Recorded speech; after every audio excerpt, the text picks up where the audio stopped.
Hey, mathletes.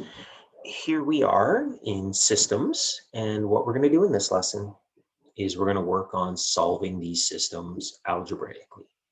Now, I always suggest the first thing you should always do is solve the system graphically. Use your graphing calculator, get the answer, and then you can then check your work to see if you did it properly when you were doing algebraically, right? Okay, what do we have here? So I've got this system of two equations, and I notice that the first equation is a quadratic, and the second equation is a linear. So we've got a quadratic and linear system, and we've got different possibilities for how many answers there could be. So we could have two answers. We could have one answer where the linear is tangent. The first one where there's two solutions, the line is called secant. And of course, we could have our third option where we completely miss it. So again, we have options of two solutions, one solution, or zero solutions. Now, let's solve this thing. So to solve a system algebraically, we could do substitution or elimination. It's your choice. But when we have a quadratic system like this, what we're going to want to do is we're going to want to somehow get rid of these y values. I'm going to do this using elimination, which is my preferred method, but I will also in the end come back and I'll do it using substitution. I'll show you both methods, and it's up to you which one you want to use. So I'm going to eliminate the y's, and to eliminate the y's, I'm going to subtract because they're both positive 1. If the signs were opposites, positive and negative, then I would add. So I'm going to subtract, and I'm just going to be really careful here. Subtraction's where we make mistakes. So minus 1x minus 3x is minus 4x.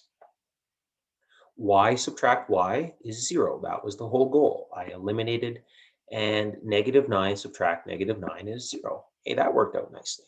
So we eliminated our y's. Now what we try to do is factor. So I'm going to take out a greatest common factor of 4x. I get x minus 1 is equal to 0. Okay, I use the zero product property. What does that tell me? Well, it tells me 4x is equal to 0, or x minus 1 is equal to 0. So solving, what do we get? We get x is 0 and x is 1. Now, what I'll see on a test or a quiz the first time some students are doing this, is they'll stop there because they're used to finding just, hey, math's greatest question, what is x, right? But this isn't what this question has. This question has y's as well. So what we need to do is we need to go and find what y is. So what I'm going to do is I'm going to say, what is y when x is equal to 0? Okay. And so to do that, I'm going to sub into either equation I want. I'm going to choose the easiest one. So I'm going to sub into this one here. That looks like a 5 there, but it's actually a 3. I'll just go and fix that. Okay, so I'm going to sub it in. I'm communicating what I'm doing to my teacher, what equation I'm subbing into. I think that's important. So on this one, I get y is negative 9. So my solution, one of my solutions, is when x is 0, y is negative 9. Now I repeat the process, but now I'm going to do it for x is 1. So again, what am I doing? I'm finding what y is equal to when x is 1. Again, I'm going to communicate what I'm subbing it into. So again, I'm going to choose this one, this equation solely because it's just a little simpler than the other one. And I just sub in, isolate for y. That sounds like negative 12 to me. And I get 0, negative, oh, not 0, 1, 1, 1, 1, negative 12. There we go. There it is. So again, what were the steps on this? When I have a quadratic, I need to get rid of the y's like that. Okay, we need to be working in one variable always, but with a quadratic, we're going to have to get rid of the y value. Now, I used elimination to get rid of those y values. That's one method to do this. The other viable method is substitution. So we're going to do substitution right now. I'm just going to pause and clean my screen. See you in a second. Okay, I'm back. Let's do this using substitution. Well, substitution, you want to set it up so when you notice that you've got something that's the same, that's really easy to substitute in.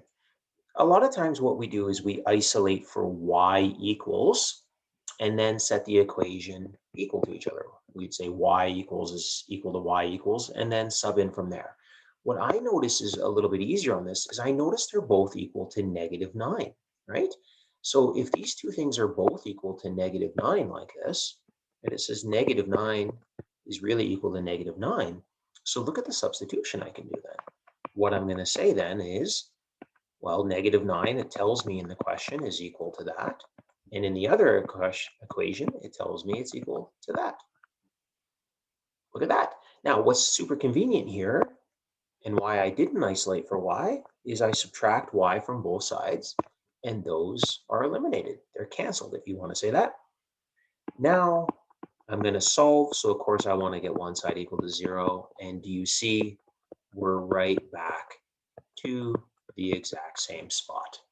Okay, so there's substitution. I'm not going to continue on with it.